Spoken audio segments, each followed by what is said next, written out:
This is Coffee, Country, and Cody. Cock-a-doodle-doo! Guess who? It's us from the Acuff House Living Room, Simply Superior Studio in the Grand Ole Opry Plaza. Bill Cody with Kelly Sutton, Charlie Manos, our studio director, Annie Nye, Master Control, Jeff Roberts, and away we go. In addition to radio at 6:50 a.m. and WSMRadio.com, all over the world on television now. You can go to circlecountry.com and watch or link to your favorite streaming platform when you get there. And I was just looking, John Party, with whom you are going to be later in the day, 40 years old today, Grand Ole Opry star. Oh, happy birthday, John. And it's also the date in 1957 that a Hall of Famer, he was on his way to the Hall of Fame in time, Don Gibson was inducted into membership at the Grand Ole Opry. That's pretty cool. And one of the great, most unique voices ever in that big chunkin' rhythm guitar of his. I adore that stuff.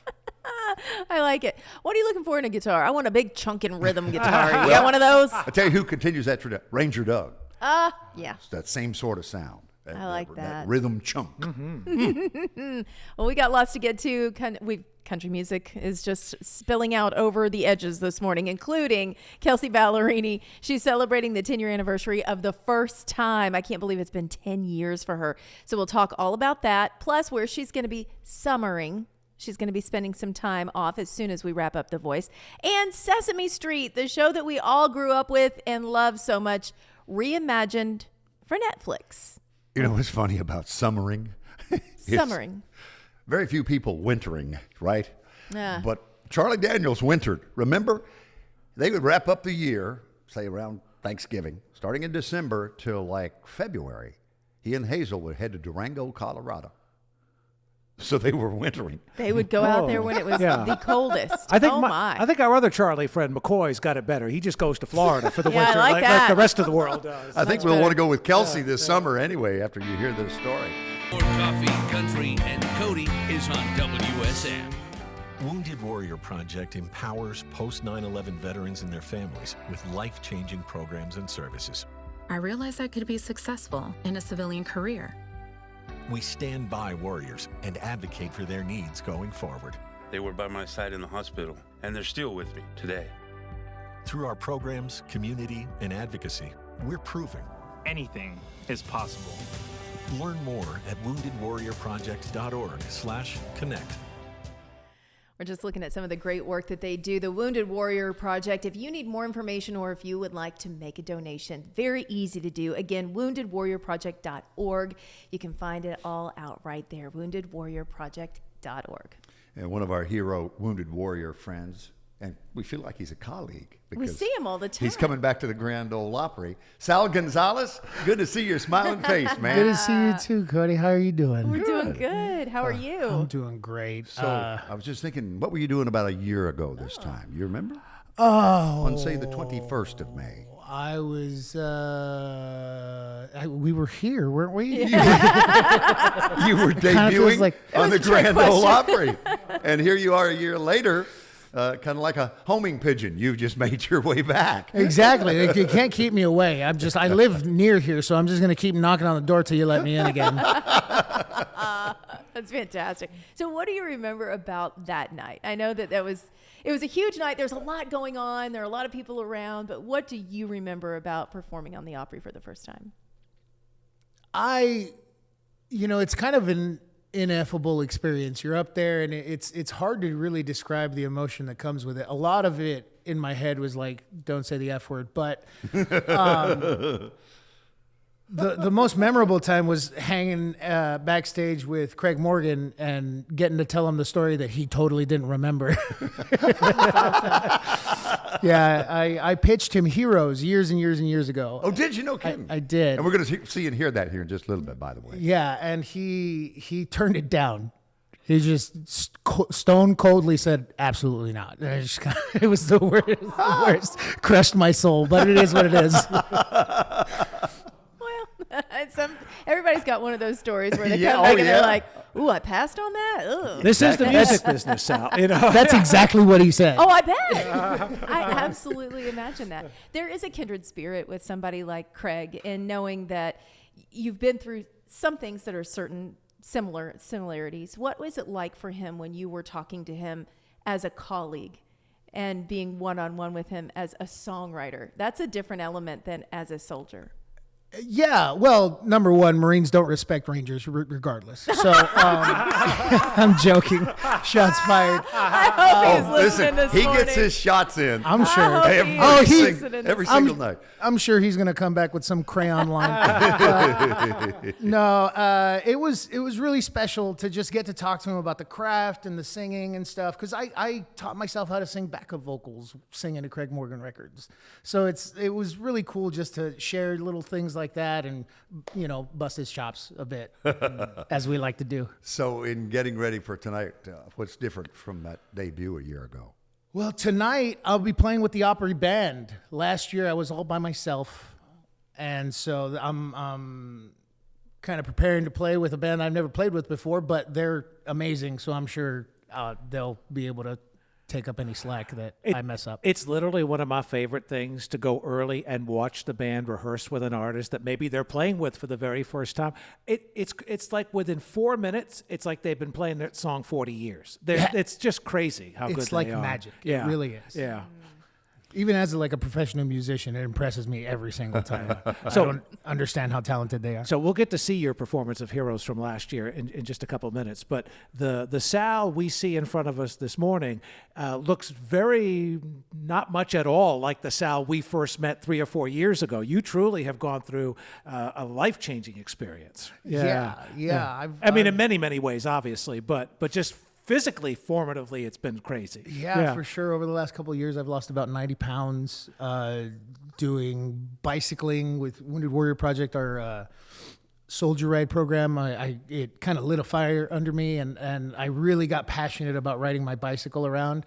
And then one of my brothers that I served with in Iraq hit me up a few years ago, or last year, and we started doing jiu-jitsu again together.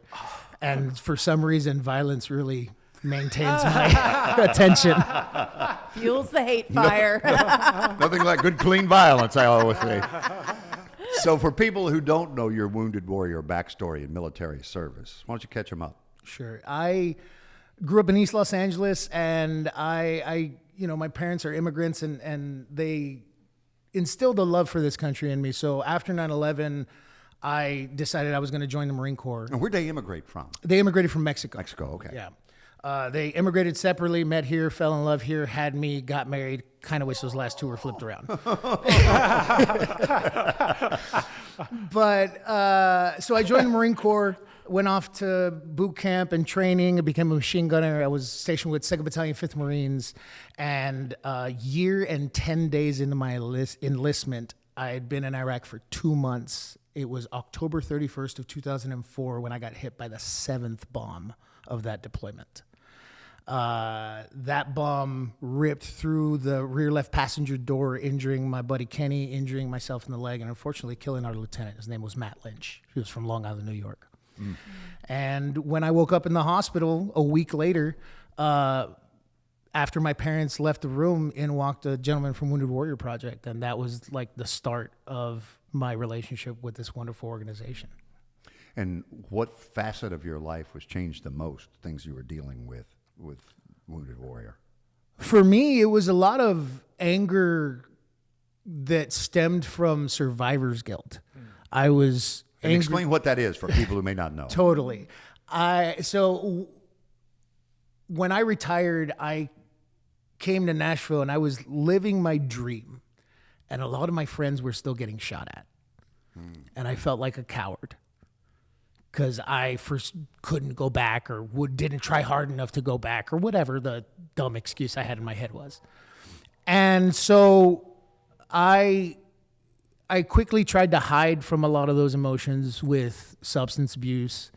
And the biggest thing that changed was getting around other warriors, being around other warriors and realizing that it wasn't just me that was dealing with all these emotions. Because I thought I was a special little snowflake, because I was like the singer-songwriter and kind of sensitive. But no, we all go through these things. It's a very human thing to feel these ways. You know, my friend Matt, who passed away, I think about him every day. And when I turned 25, it was a real wake-up call, because he was only ever 24. And that, like, stuck with me for an awful long time. How old were you when you were wounded? I was 19 when I got injured. And did you lose consciousness? You said when I woke up like a week later. Yeah, I was awake for a few minutes, and then the rest is kind of in and out of consciousness until I got on a helicopter, and I think they induced me into a coma. Did you go into shock? Did you remember the feeling, the pain, or no? So initially I didn't feel anything. I was pretty concussed. I woke up sitting down inside the Humvee, which was new for me. I'd been blown up 6 times before this. Kind of felt like I knew what I was doing. I'm a veteran. But the 7th, I woke up and there's smoke all around. And as machine gunners, we're trained to like pull up and get back to our machine guns, because what the bad guys will do is they'll like disable a vehicle and then attack again to create casualties. So I reached up to my gun, and my right leg did everything I asked it to, and I started trying to lift myself up, and my left leg felt like it was getting caught on like the e-brake. There's no e-brake in a Humvee. So so I looked down, and my shin was bent in a direction that it normally wasn't, and I knew I was going to have a rough day. So I laid back down, and I did what Marines do best. I let the Navy take care of me. Oh. Well said. Navy Sal is coming Gonzalez. He's on his way to the Grand Ole Opry. He'll be a part of the Salute to the Troops. Charlie, you'll be there tonight. You want to run your full lineup? Well, we'll kick it off with the 100th Army Band, which is going to be really, really great. And Charlie joining them on saxophone. Yeah, First time since high school. Ooh, well, let's not wish that into existence. John Conley, Scotty Hastings, Tony Jackson, Dalian Vincent, Rhonda Vincent, Stephen Curtis Chapman. Sal, of course, is back, and Craig Morgan. An Opry debut about a year ago. He is back, and certainly one of our heroes, Sal Gonzalez. More coffee, country, and Cody is on WSM. From 50s, circa 50s, the Ryman Auditorium, the wood that Sal Gonzalez is sitting on the Assembly Food Hall stage from the Mother Church, the Ryman Auditorium. And it's great to have you this morning, and thank you for being so open and sharing and helping through the Wounded Warrior Project and coming to be a part of tonight's Salute to the Troops at the Opry. It's my absolute pleasure. Yeah. You got a nice looking guitar. Thanks. Tell us all about that. This is my McPherson. I'm a sponsored guitar player, even though I'm not a great guitar player. No, when I first moved to Nashville, I always wanted one of these. There was a stand in the Nashville airport, and I always said if I ever made it, I was going to buy one of them guitars.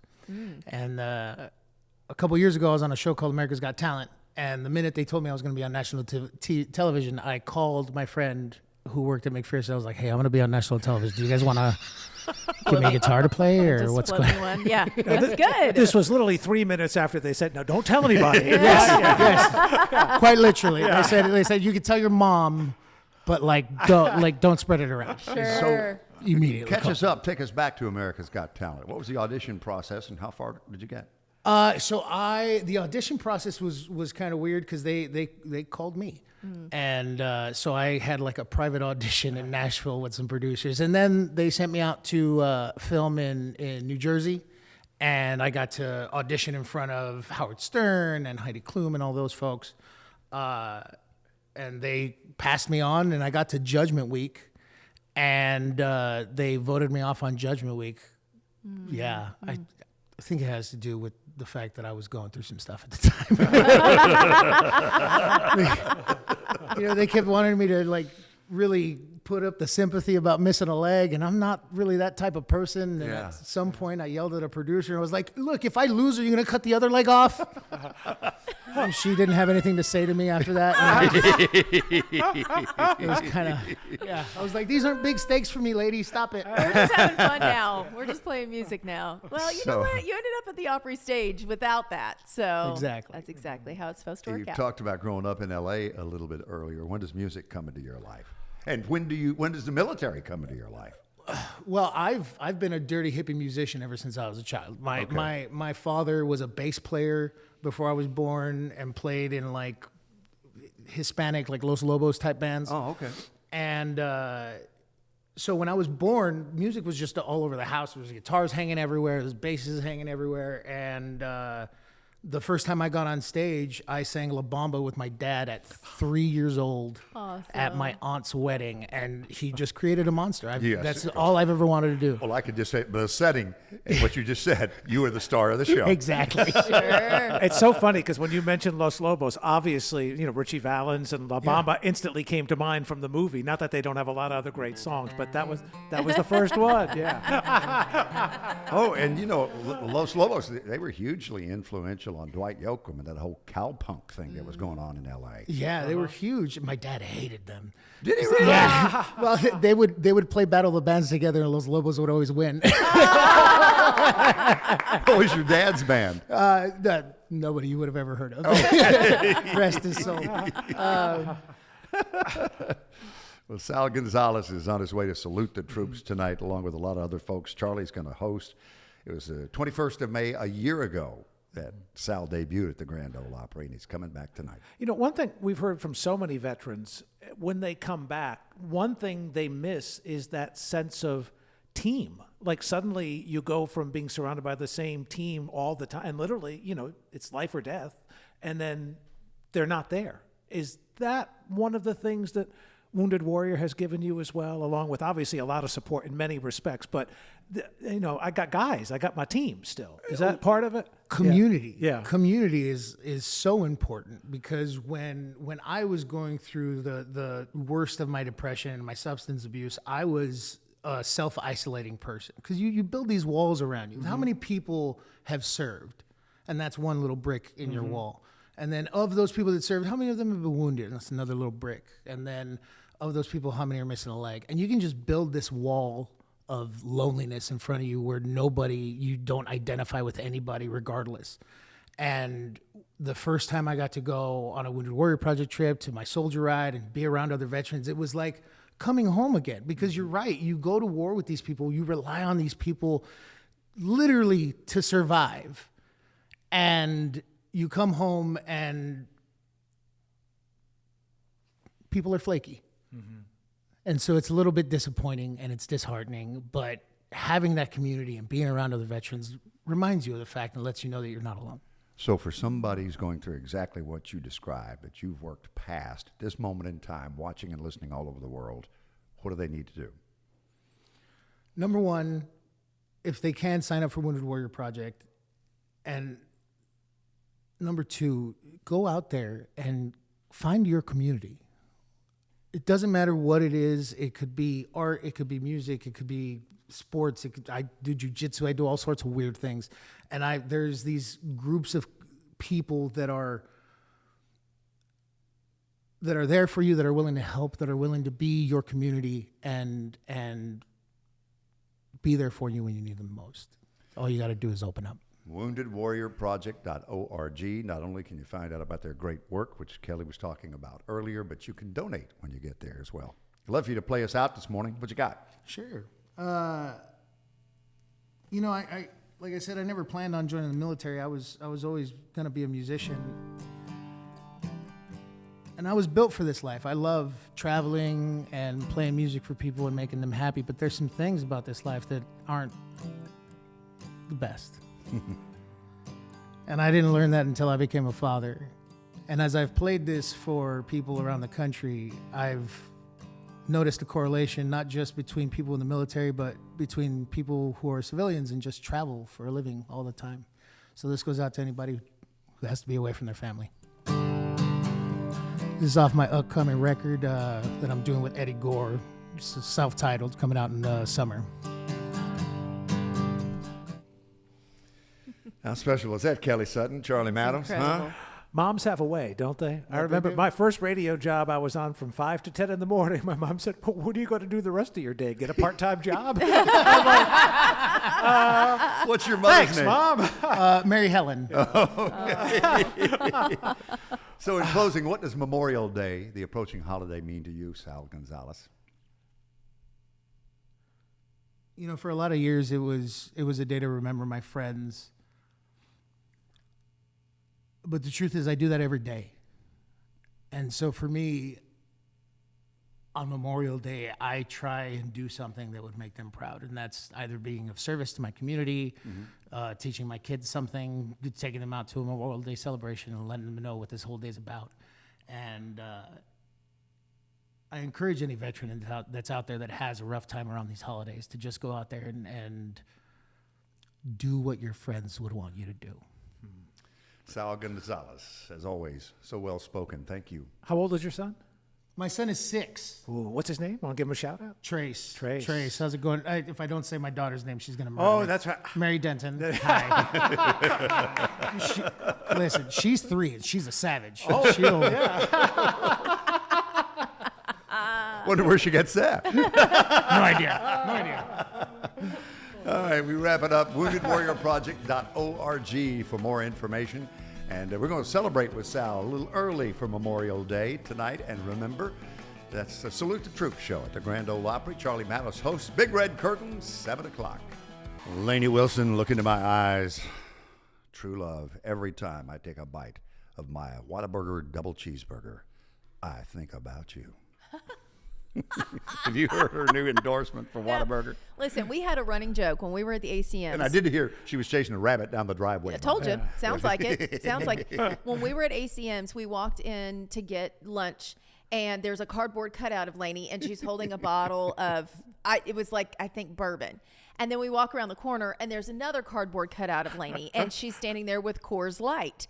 And then we walk outside, and they have her on a marquee. So we did this whole little thing. I've never posted it because I'm terrible at that. But we were like, oh, hi, Lainey. Hi, Lainey. Hi, Lainey. She was everywhere. And Whataburger and Wrangler. She's got like a whole line with Wranglers. She's singing the Whataburger jingle. I love it. It was an original thing that she did as a part of that endorsement. So, yeah. Hey, Charlie Matos, this Saturday, he'll be in historic Granville, Tennessee, in celebrating 100 years of Uncle Jimmy Thompson's legendary Grand Ole Opry debut back in 1925. And you can enjoy an incredible lineup of talent. The Old Fiddlers National Championship is there.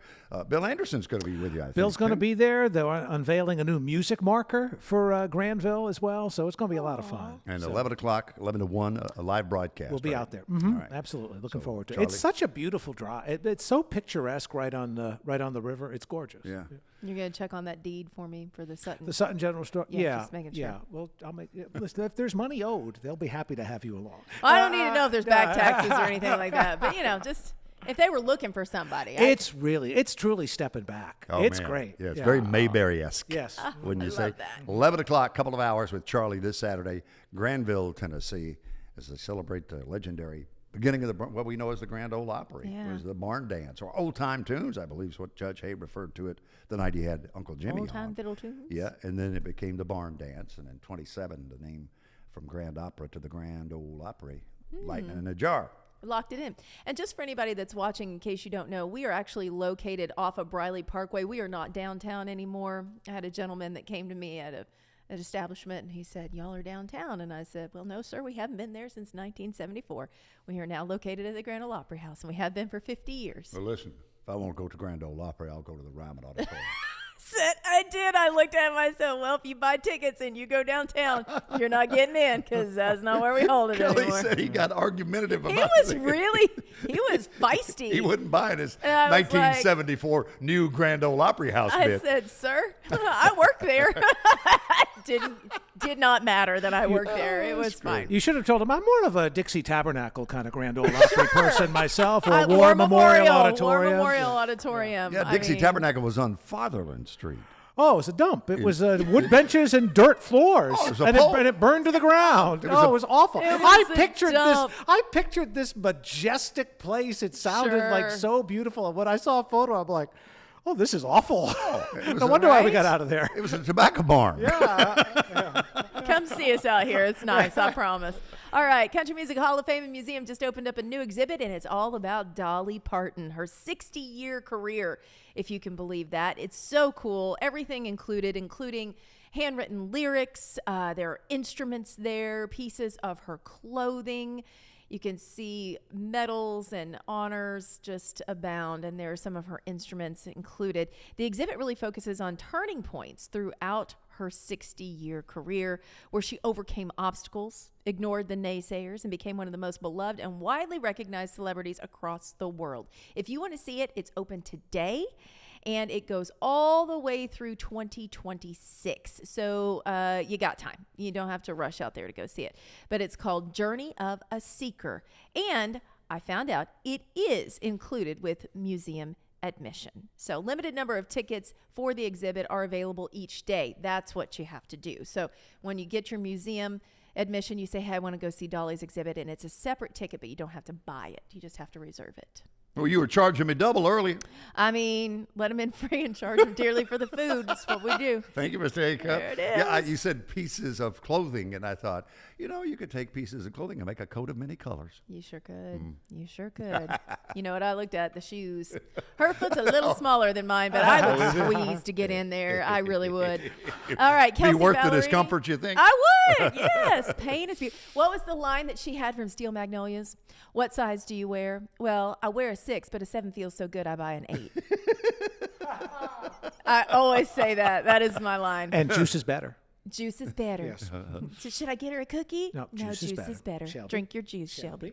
All right. Kelsey Ballerini is celebrating a 10-year anniversary for the first time. The expanded version of Kelsey's debut album, which was called For the First Time, is available only on Record Store Day. How about that? It was already out.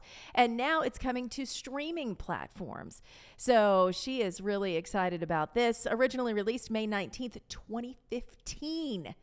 It's been 10 years. She's grown up so fast. The First Time 10-year anniversary edition is now available for streaming May 23rd, so that's coming up. Well, what's Kelsey up to these days? She's been all over the place. She just did her tour. She wrapped that up. She's still on The Voice. And you know what? She said this summer, I am going to relax just a little bit. I'm going to wrap up The Voice, then I'm going to Charleston to spend it with my boys. She means, of course, her boyfriend, Chase Stokes, and her dog, Dibs. But here's what she said she really loved about the city. And in the summertime with the ocean, the dogs have so much fun going to the beach, and the food's great. They have good seafood. I love me some seafood. So, yeah, I'm just going to hold it down. I'm excited. Spending the summer in Charleston sounds like a magnificent time to me. So have fun, Kelsey. Well, let's talk about Sesame Street. Can you tell me how to get to Sesame Street? Now, you got to have a Netflix subscription to do it because it's been reimagined. The streaming platform is the new home for the beloved children's TV show.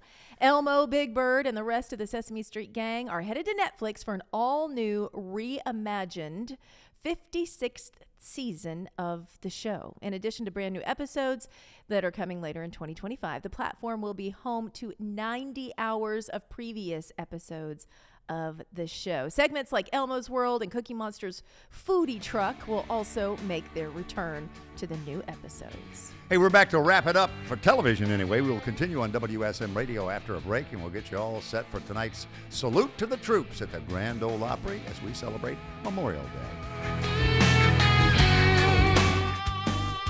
Hey, everybody take a seat. We got some new folks to introduce to you and new friends of ours. Just made friends with Malachi Mills and Logan Simmons, the Band Loula. And why can't they stop smiling, Kelly Sutton? Because they're making their Grand Ole Opry debut this week. I'd be smiling too. Congratulations. Y'all excited? So excited.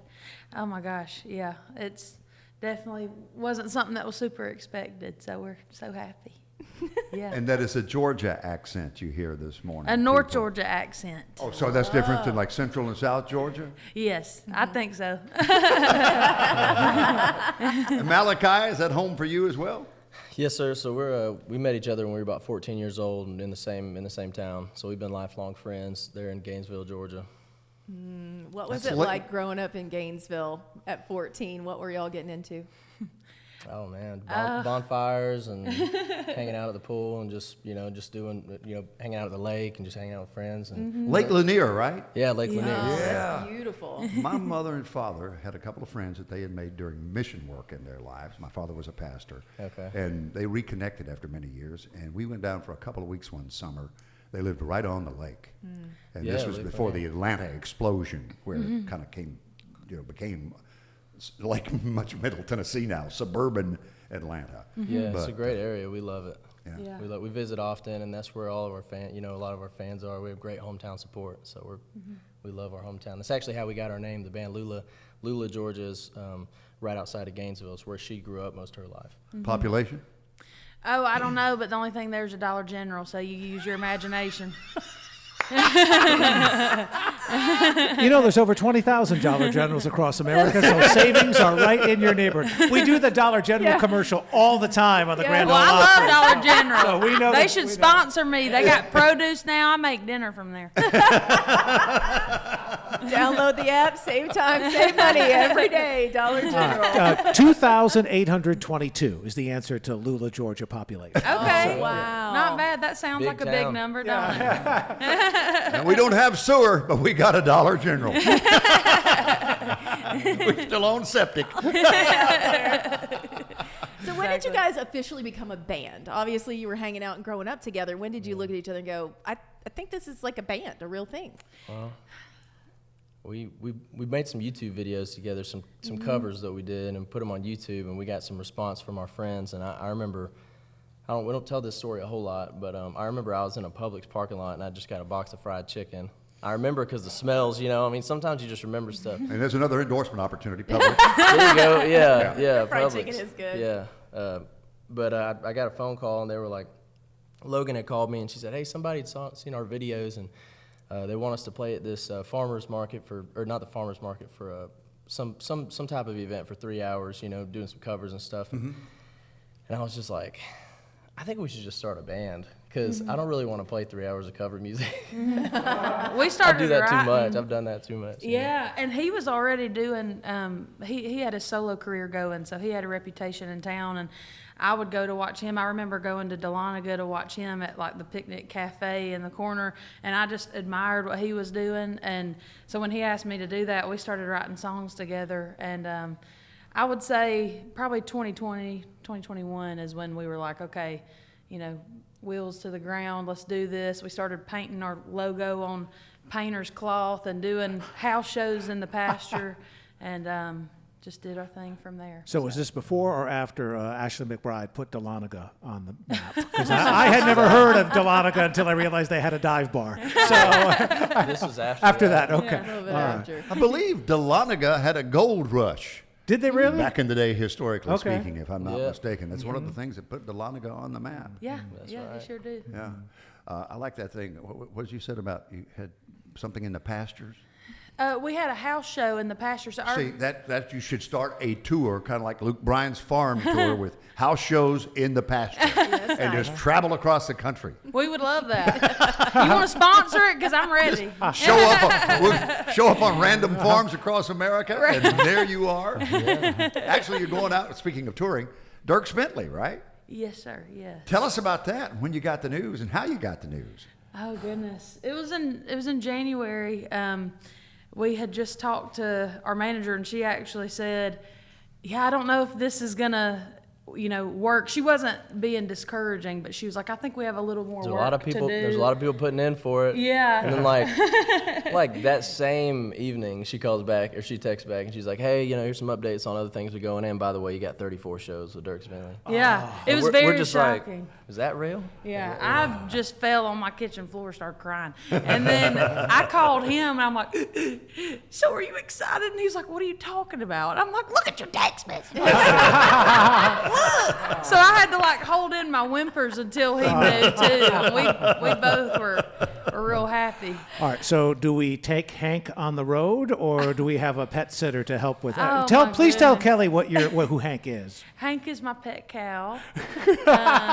Kelly has wanted a pet cow for the longest time. I want one of the miniature Highland with the little.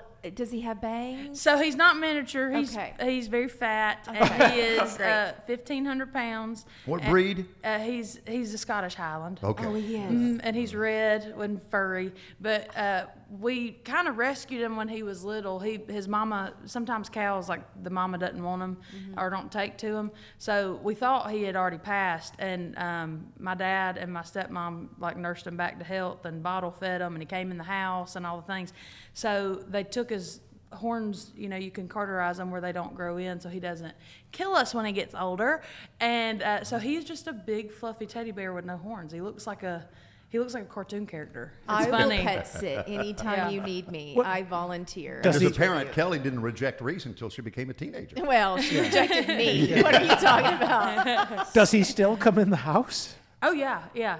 My dad How big of a FaceTimes door me do you and- have? yeah. You said 1,500 pounds? It's a pretty big door. He squeezes through. He thinks he can get through, and sometimes he gets stuck on his belly, so he has to figure it out. But I love this. my dad, he's back in Georgia, so he'll FaceTime me every day. And yesterday he was in the laundry room drinking the water out of the sink. So. I was going to say, does he have a sweet treat, a go-to sweet treat? His favorite treat is Nature Valley granola bars, but it has to be Honey and Oats. He doesn't like any other flavor.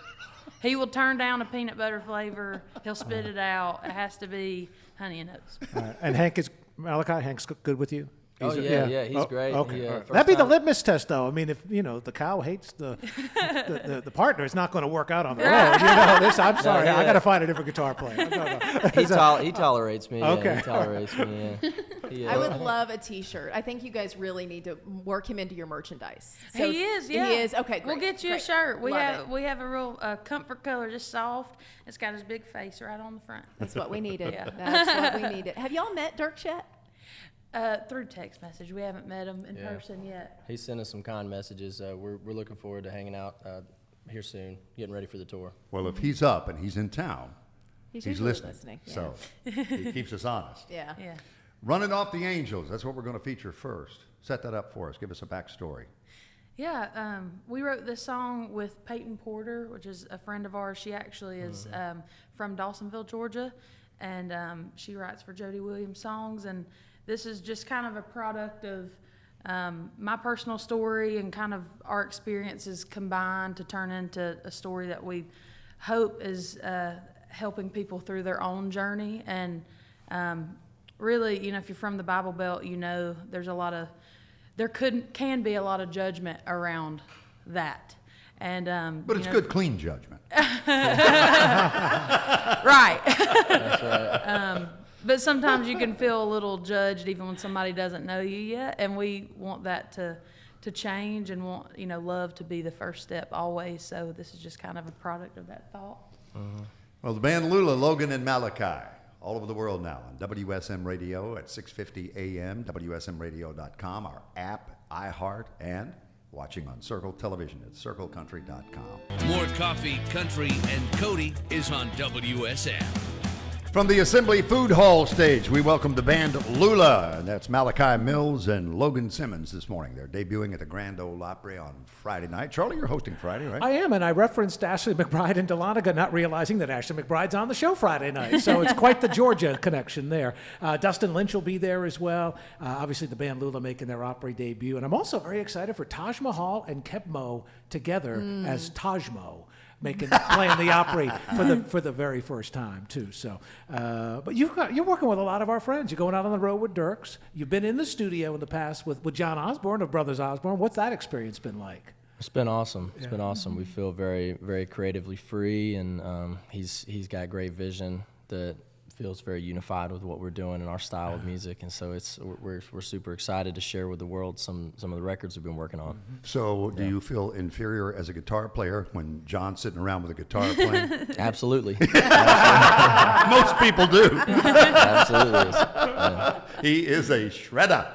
It's so fun to watch him. It was so fun at ACM's. He was up there doing a tribute to Keith Urban, and then he said, "Keith, get up here." And so Keith gets up there. It was like a kid in a candy store, both of them at each other. It was just absolutely perfect. So what is your sound? For people that aren't familiar and haven't seen the videos, which I realize now when I was looking, I was like, oh gosh, I saw some of the videos that y'all were posting because they were going viral. People were just latching onto it and loving it. What would you describe your sound to be like? We came up with swamp grass, which might be the thing that sticks. Okay. And that goes without explaining. You kind of know what that is right when you hear it. But I think we have a strong mix of like this bluesy southern rock, and then also some kind of folk bluegrass elements, and then sometimes it sounds straight down the middle country. It's a harmony of all things and kind of a collection of our roots and what we grew up listening to.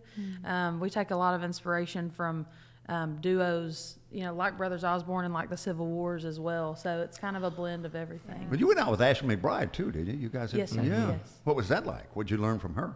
She's the best person to open for in the world. She's the Yeah. best. She's like the nicest person on earth. Yeah. Really. She's amazing. She's amazing. So accommodating. Leave us encouraging notes when we did nothing to deserve it. But Like comes in our green room and has little notes in our, like on our bags or on our tables. And it's hard to think that somebody that has a reputation like her and that is so busy and, I mean, not only taking us out on the road, but thinking to do little things like that and send us encouraging text messages and, telling everybody about us. It means the world. And the first time we opened for her, we were in Idaho, and she asked us to come to her bus after the show. And she just was saying, if you ever need anything, I'm right here, telling us her stories about her being the opener back in the day. And really, there's not anybody that is more kind and more willing to help a baby band like us. And nobody that gets it at the Grand Ole Opry, Right, as right. new artists go, more than Ashley McBryde. Right. Yeah. If you ever want to realize how fortunate that situation is, go find Mary Chapin Carpenter doing a song called The Opening Act. Oh, wow. And she had the very opposite experience than you guys did. Wow. And she did it on the CMA Awards. Wow. In like 1995. See, it went crazy. If you could go viral in 1995, it really did. It's worth 2 minutes of your time. Yeah. Mary Chapin Carpenter, The Opening Well, Act. back in the day, Willie Nelson would have Don Bowman come out and do one song, and it was called "I'm Just Checking Out the Sound." And then he'd leave the stage, and Willie, they'd vamp into bang, bang, here comes Whiskey River, right? Making sure it sounds good. Well, Malachi Mills, Logan Simmons, the Band Loula, live on Coffee, Country, and Cody from the Assembly Food Hall stage. What are you going to do? we're going to play y'all a song that we're excited to release here soon called Can't Please 'Em All. And all God's children call it swamp grass.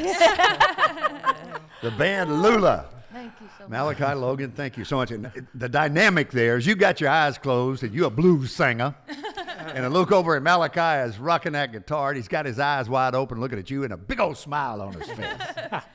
Typically, I'm so nervous I have to look at him during the whole show. But sometimes I'm so nervous I just can't look at him. Well, that's going to be a fun one to play on the road because you hit just about every state mentioned in that song on the Dierks Bentley tour. Yes, so you do. I'll be curious as every state gets mentioned, the reaction you get from the crowd. Yeah. And it's going to be a lot of fun. I just want to get this backstory before we wrap up because we won't have time for a second. But Marshall County man, Gary Nichols. People know Gary's the guy who replaced Chris Stapleton with the Steel Drivers. And Gary out of Muscle Shoals, great songwriter, great voice, compared to Travis Tritt in a lot of ways. And apparently you guys had a writing session, and he said, y'all want to write an Alabama murder ballad? Yes, sir. And so you did. So what's the backstory on the Marshall County man? We were at the studio we were recording at the time in Muscle Shoals, Alabama. It's called Ivy Manor. Some of our great friends down there. We got together. It was our first time writing with Gary. We were still getting to know him at that point, really. But we sat down and we started writing an idea. And as some writes go, we kind of hit a block, and we started writing at probably 8 p.m. And at midnight we were like, all right, we need to just pivot for a second. So we had some stuff written, and he just said, what do you guys think about writing a Steel Driver's murder ballad? And we just said, all right, let's anything at this point. Our ears perked up for sure, because Yeah. the song that we were writing was good, but we were so stuck and it was so late, and it was just a lot. But once we pivoted, we wrote the song like that. It was like an hour. We slept on it and wrote the first verse and part of the first chorus, and I don't know how much time we had, but you can tell them about the. I'll be quick. The next day, we hadn't had the chorus written yet, so we didn't have the part about Mama warned me about Daddy's kind. Now she's in Tutwiler doing time. Tutwiler's the women's prison in Alabama. And I went to Publix with his wife, and he stayed back with Gary. And I was in the mayonnaise aisle, and I said, I got the perfect idea. The mom killed the dad, and we got to put that in the song somehow. Like Mama warned me. And I came back in the studio, and I mean, I'm like, I'm a genius. I'm a genius. And before I say anything, he's like, I had this crazy idea when you were gone about the mom killing the dad. I was like, no, you didn't. No, you didn't. No. Somehow I thought of that, and it like transported to your head, so it's still my idea. But what was it about the Duke's mayonnaise that triggered the murder? I don't know. But I was looking at a jug of mayonnaise when I thought of it. It must have been something magical. Well, we dropped 3 endorsements in your career into this conversation. Any press is good press at this point, you know. That is definitely the bluegrass side of swamp grass, because there's nothing like a good bluegrass murder ballad. Oh, it's required. It's required. You got to have one in your catalog if you're going to do it. The Band Loula, delightful to meet you both. All the best. Guys. Congratulations on the Dirk Bentley tour that's coming up, Broken Branches. And certainly on Friday night, Charlie will be there to host the Grand Ole Opry. Thank you so much. You Thank bet. you for having me. More coffee, country, and Cody is on WSM. And happy 40th birthday, Grand Ole Opry star, Dixon, California's John Party, who will be with Kelly Sutton tonight. She will, when you see her next, she will have come from the arms of John Party. I'm just going to tell you right now. Grammy celebration of some sort that you're a part of down at 5th and Peabody? Yes. Okay. What time? It's a private event, you said. It is. Yeah. I can't tell but you. I'm plus I have one. to kill you. Am I you plus one? Oh, I got you both on the list. Just Okay. to All right. come around the corner. You got to go in the back entrance. They're not going to let you in the front. Hey, we know her. 1957, Don Gibson inducted into membership at the Grand Ole Opry, and he was on his way to the Country Music Hall of Fame in time. 35 years ago, Clint Black, he had the #1 album with Killin' Time, his debut album. And 25 years ago today, Faith Hill, and That's the Way You Love Me, started a 1-month run at #1. You can apply for #1, but you will not be chosen because Faith won't give it up. I bet that was probably, I'm trying to think when she cut her hair. Remember how that was a big deal? Oh, like Reba back in the day. Yeah, that Reba, Martina, and Faith all cut their hair into that cute little pixie cut. And then some of us tried to replicate it and realized we didn't have the face structure for the pixie cut. So it is not for the weak. What's your face structure have to be for a pixie? You have to look like Faith Hill or Martina McBride, which I didn't. Because Charlie and I are thinking about it. Listen, if you cut your hair off like that and you don't have the right face shape for it, your head just looks like a ball. And it's not cute. She got a big old head on her.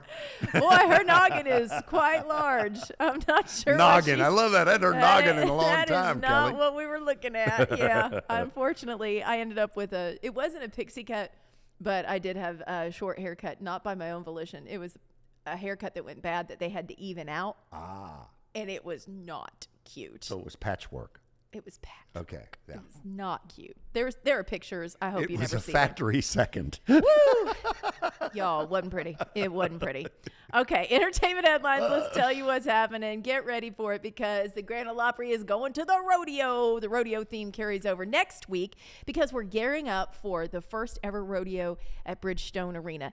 If somebody doesn't sell a T-shirt that says "This is my first rodeo," it's a missed opportunity. Oh, Roger Miller's Wrinkle-de-Wrinkle-de-Roo. Everybody loves a rodeo. There it is. Let's see. How'd that go? Jacob Brown was a rodeo clown. He'd jump up and his pants would fall down. Roger Miller, the king. Okay, so this is happening. Wrinkle-de-Wrinkle-de-Roo-Roo, Wrinkle-de-Wrinkle-de-Row. I love the Cowboys. I love the Clowns. I love a rodeo. That's how it went. There it is. Yeah. It's happening next weekend. First PRCA Pro Rodeo that's happening in Nashville, which means you get all of the big events. You're going to get steers. You're getting the barrel racing, Charlie. Yes. Bull riding. Very you're getting well all acquainted of it. with the barrel racing. Yep. But then the concerts, man. Listen to the lineup. It's insane. Reba is night 1. Jelly Roll is night 2. Tim McGraw is night 3. And Tim is the official marshal. So we famously had the PBR in town many times at Bridgestone. What is the difference? This is pro rodeo, so it has all of the events. Okay. Where PBR It's I think bull is riding. just bull riding. Previous rodeos was the International Cowboys Association. And you may remember that was started when Loretta Lynn had a rodeo that toured. Oh, I didn't know that. Later became Longhorn Rodeo. It was Bruce Lerke. I mean, just up the way, just up the boulevard off Brick Church Pike. I did not know Yeah. that. All But right. we've had International Rodeo Association rodeos, but not a PRCA. That's the one. This is the big Yeah. one. So get If your you tickets. Want to grow up and be Ty Murray or Larry Mahan or one of them, it's PRCA. PRCA. And it's going to be a big old time. We're celebrating at the Opry. On Tuesday night, it's a rodeo theme. I'm dusting off my hat, making sure that it looks nice. Vince Gill, Mo Bandy, Caitlin Butts, Wyatt Flores, Marcus King, Lucas Nelson, and Jenna Paulette will all be playing on the 27th. You just had a cowboy hat on. Where were you? You look great. Texas. Ah, I well. have a cowboy hat that I got from Jerry Amazon. Jones of Jerry the Dallas Jones. Cowboys. That's good. She got it. I bought it for her. I'm Jerry Jones of the Now- Dallas Cowboys.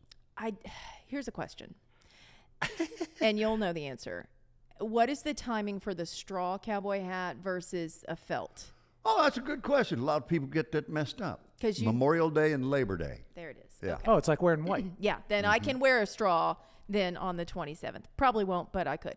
All right. Because if you do, if you wear it in Congratulations. the winter, if you wear a straw hat in the winter, the Cowboys, the real Will come Cowboys, will after say, you. hey, Frost is going to get that hat. That's right. And don't put it on your bunk roll when you walk into the bunkhouse. Connie Francis, congratulations. Her 1962 song, Pretty Little Baby, has become a huge hit on TikTok. It's only taken this long. She said, they told me I was viral. I didn't know what that meant. So this song has been used nearly 15 million clips this year so far. It's estimated to be streamed more than 20 million times on Spotify. It's now at number 67 on the platform's global top 100 chart. It's kind of like Brenda Lee and Rockin' Around a It Christmas is. Tree, isn't It's it? exactly and what they it were is. contemporaries. Yes. Yeah. Connie is 87 years old, and she said, I don't know what that means to the TikTok followers, or she called them TikTok members. She said, thank you to all the TikTok members for making me viral. Are you a TikTok member, Charlie? I am actually, yes. Okay. I am a TikTok member. So congratulations, Connie Francis. You're on Coffee, Country, and Cody with Kelly Sutton, Charlie Manos, Andy Nye, Jeff Roberts. I'm Bill Cody.